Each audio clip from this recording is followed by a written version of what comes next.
Episode 6। अगली सुबह mic पहुंच गया। वह एक लंबा फ्रांसीसी लड़का था जिसकी उम्र 19 वर्ष की रही होगी और सिर के बाल छितराए हुए थे। मैंने उससे अपनी दोस्ती के घर पर मुलाकात की। अपने साथ हॉस्टल ले जाने से पहले मैंने उसे उसकी भूमिका के बारे में समझा दिया। मानिक भाई ने उदारता दिखाते हुए माइक को मेरे बगल वाला कमरा महीने भर के लिए दे दिया। माइक ने उन्हें अपने केमछे कैसे हो से प्रभावित कर लिया, जिसने कमरा हासिल करने में भूमिका निभाई। माइक में सीखने की ललक थी और वह संस्कृति के बारे में जानना व खोज करना पसंद करता था। भोजन उसका सबसे पसंदीदा विषय था। उस शाम हमारा पहला भोजन अहमदाबाद के लोकप्रिय थाली रेस्टोरेंट पकवान में हुआ। मैं और माइक अब याद करते हैं, उस रात उसने लगभग 2 दर्जन पूरियां और 6 कटोरी हलवा चट कर लिया होगा। मैं उसे बस हैरानी से देखती रही। जब हम रात के खाने के बाद हॉस्टल की सीढ़ियां चढ़ रहे थे, तब माइक ने पूछा, क्या जब हम दोनों अकेले हों तो मैं तुम्हें राना बुला सकता हूँ? नहीं, जब तक तुम ये देश छोड़कर नहीं जाते मैं तुम्हारे लिए मैथिली ही रहूंगी। माइक ने अपना वादा रखा। पेरिस के लिए रवाना होने से एक दिन पहले उसने जो विदाई का खत छोड़ा था उस पर हिंदी में लिखा था, प्यारी मैथिली, अपना ख्याल रखना, माइक। हमारे शुरू के कुछ दिन नेहरू फाउंडेशन में अपने नए जीवन में ढलने में बिताए। माइक अपनी फ्रेंच हिंदी अनुवाद की पुस्तक के साथ अपने कमरे में बैठता और मुझसे सवाल करता। साथ ही वह मार्क टली की लिखी एक किताब पढ़ता जाता। अपनी उम्र के हिसाब से माइक ने बहुत कुछ पढ़ रखा था। वह सुलझे हुए तरीके से अपनी राय रखता था। उसका तेज विश्लेषणात्मक दिमाग था। वह एक बारीकियों को सिंह सी समझ लेता था। फाउंडेशन में कैंटीन थी जो 25 रुपए में दिन का भोजन देती थी।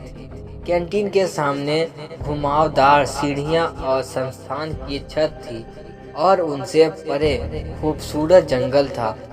मैं और माइक रोज दोपहर में अपना लैपटॉप लेकर छत पर चले जाते, जहां हम अपना दोपहर का खाना और काम साथ साथ करते।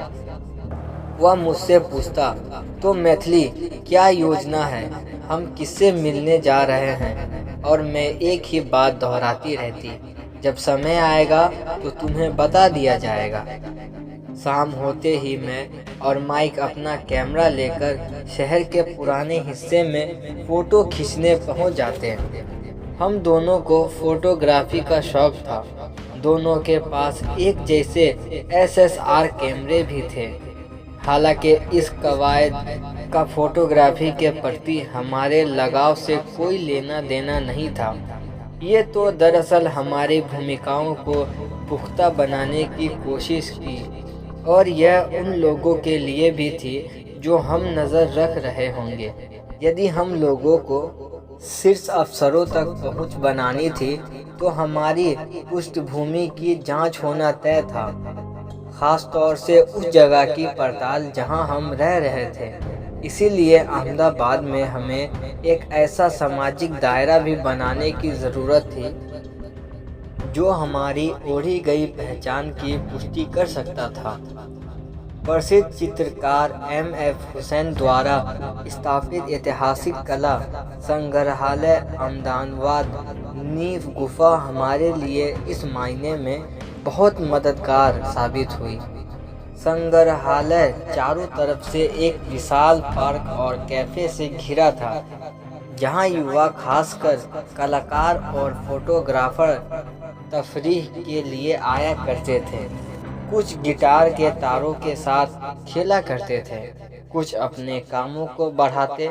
यहाँ अन्य लोगों में उदीयमान फिल्म निर्माता, फोटोग्राफर और रंगमंच कलाकार भी होते थे। इस जगह पर शाम के दौरान में मैथिली के रूप में जीवन का खूब मजा लेती। यहाँ काम माइक भी करता था।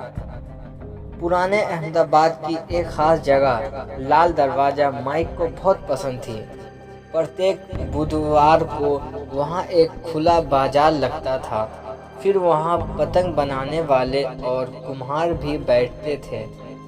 वह शाम को कुछ शानदार तस्वीरों के साथ वहाँ से लौटता और फिर अपना पसंदीदा सवाल उछाल देता था, आज रात का खाना हम कहाँ खाएंगे। वह अच्छे खाने का शौकीन था और गुजरात उसके लिए माफिक जगह थी। इस दौरान एक एक्टिविटीज दोस्त से ईमेल के रूप में मदद पहुंची। मुझे किसी भी तरीके से अधिकारियों के साथ संपर्क साधना था और जो अधिकारी मेरी सूची में पहले नंबर पर था उसका नाम GL सिंघल था। वह उस समय गुजरात में ATS के प्रभावी प्रमुख के रूप में पदासीन था। इशरत जहां की फर्जी मुठभेड़ के मामले में सिंघल की भूमिका की जांच हो रही थी। अपने अफसर दोस्तों और पत्रकारों के जरिए जो मैंने जांच हो रही थी जानकारी जुटाई थी, उसके मुताबिक उसने अपने आप को अलग थलग कर लिया था।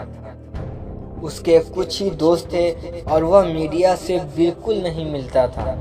मुझे पता चला कि वह हर शख्स को शक की नज़र से देखता था। ऐसे व्यक्ति तक भला पहुंच कैसे बनाई जाती। ईमेल में गुजराती फिल्म उद्योग के दो प्रसिद्ध कलाकारों नरेश और हितू कनोडिया के बारे में जानकारी थी। नरेश कनोडिया को गुजराती फिल्म उद्योग का अमिताभ बच्चन कहा जाता था। हितू उसका बेटा था जिसने दक्षिण मुंबई में शिक्षा प्राप्त की थी।